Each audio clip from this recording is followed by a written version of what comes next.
The passing of the torch from Jon Pertwee to Tom Baker marked the beginning of Doctor Who's biggest era, one that only a single actor has even come close to beating, though this was due to very specific circumstances.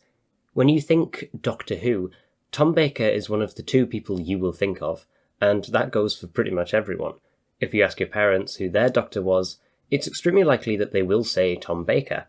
But it wasn't always like this, because like most classic doctors, he was relatively unknown before being cast, actually mainly working on a building site as a brick hauler. So when he was cast as such an iconic role, this was a massive break for him, but it wouldn't be an easy one. So, without further ado, let's find out how he quickly cemented himself as the British icon he is today, in Robot.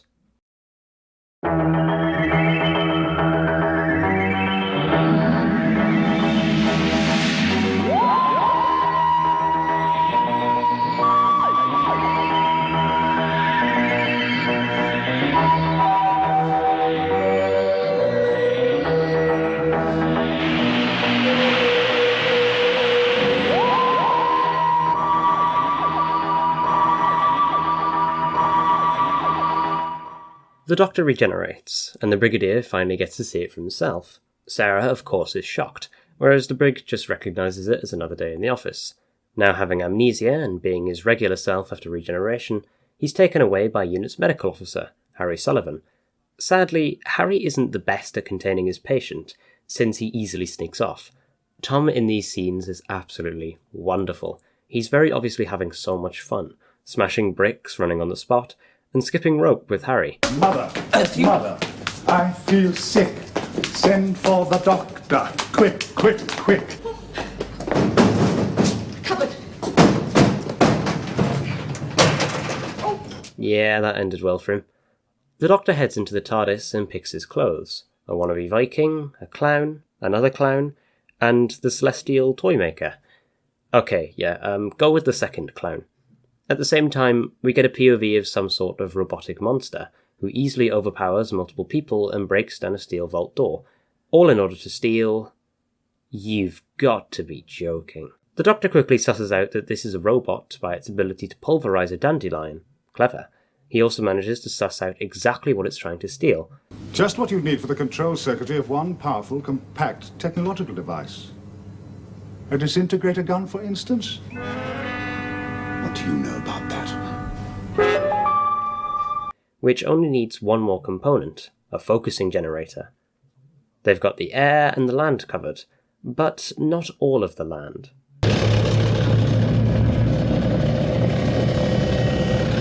Crafty robot. Yeah, safe to say this is not Unit's day. The best part is, we don't even get to see the robot in its full glory, only catching small glimpses via its arms and ginormous footprints. So, where's Sarah in all of this? Well, thanks to the Brigadier, she's managed to get herself a visitor's pass to a think tank. Being a journalist has its privileges. She has a look around and finds nothing particularly special, but takes an interest in Professor J.P. Kettlewell's lab. And god damn does he look the part of a mad scientist. This is where we finally get to see the robot, and it truly is ginormous. The only issue is, it now wants to kill Sarah, since she's an intruder. Luckily, this was all a ruse. I'm sorry if our little joke upset you. Joke? You were determined to see the robot, and so we arranged it for you. What a terrible lie. The K1 robot has an absolutely awesome voice, and I cannot stress enough how huge it is. This costume is outstanding, and looks so realistic.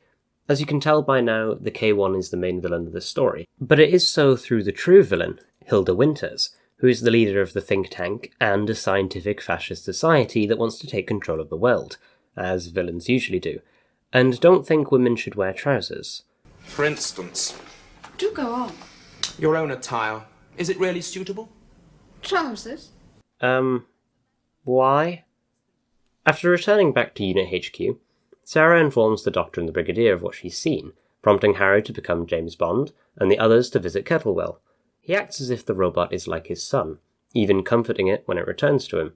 It's a really special relationship, and one that has no real similarities anywhere else in Who, or at least that I can remember. Unfortunately, Winters has caught on to its escape, so when the Doctor returns to Kettlewell's home, he's targeted as an enemy of the human race. Tom is really showing off his Pertwee side. First time for everything, I guess. In the nick of time, Sarah saves him. Then Benton makes it all worse. No! No, don't shoot!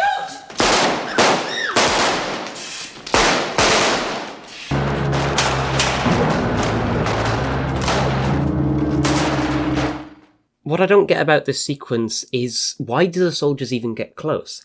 Like, it's not hard, he moves at 5 centimeters a second. Now the robot is on a rampage. Okay, I guess that didn't happen. Sarah goes to an SRS rally with Kettlewell as her cover. Unfortunately though, Kettlewell is evil all along. Or is he? I really can't tell. I feel like he's not actually evil, as he doesn't really want to hurt anyone, or anyone to die for that matter. He just wants the planet to keep on going, and I'm pretty sure his friends, as he calls them, are really just coercing him. The robot is told to seek out and destroy, and it gets the first bit easily. Thankfully, the Doctor appears, allowing a man to jump over him. He's also brought Unit. Hurrah! But they let Winters escape. Boo! Good thing she's just gone to a very obvious bunker, albeit a very well-armed bunker, but obvious nonetheless. Here we get a second appearance of the sonic screwdriver in our series, and trust me, it's only going to appear more as we go on, particularly in the revival. But not even the sonic screwdriver can stop the K1, especially when it's equipped with the disintegrator gun. Thankfully, Unit has brought a toy tank. Oh my god. When Sarah and Harry appear, the robot gets even more confused, killing Kettlewell in the process. Benton takes the disintegrator gun, and the brig uses it on the robot.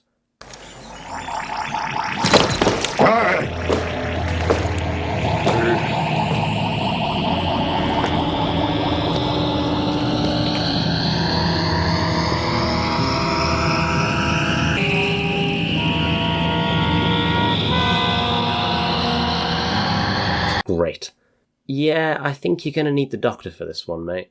But they do put up a good fight. Grenades, bullets, even a rocket launcher. All in vain, though. When the brig orders them all to pull back, this guy runs forward and gets crushed. Why?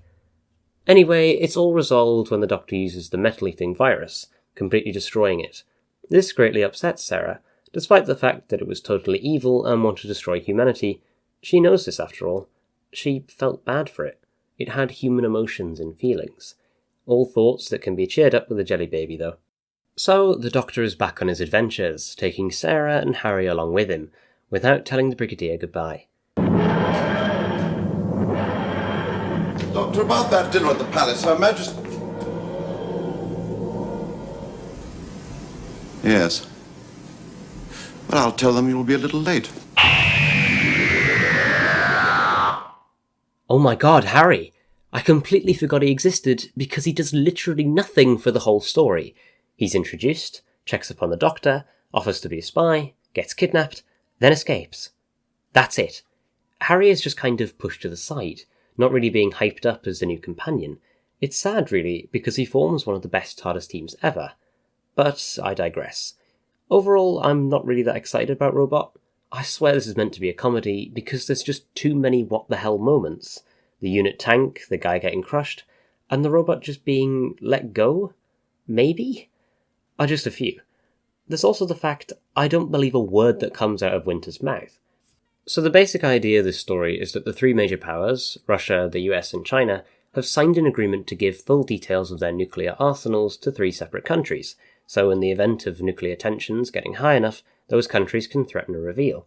Winters says she's got agents around the world who are doing the same as her, but I just don't buy it. This story just doesn't feel big enough, it can't get the scale right. There's no way this weird British woman who thinks she's better than everyone else has convinced loads of people she can take over the world. And even then, after the nuclear disaster, who is going to grow their food? Is Jellicoe going to do it? Yes, that is his actual name. I doubt it. I suppose this is intentional, to show that despite being highly intelligent fascists, they are just that.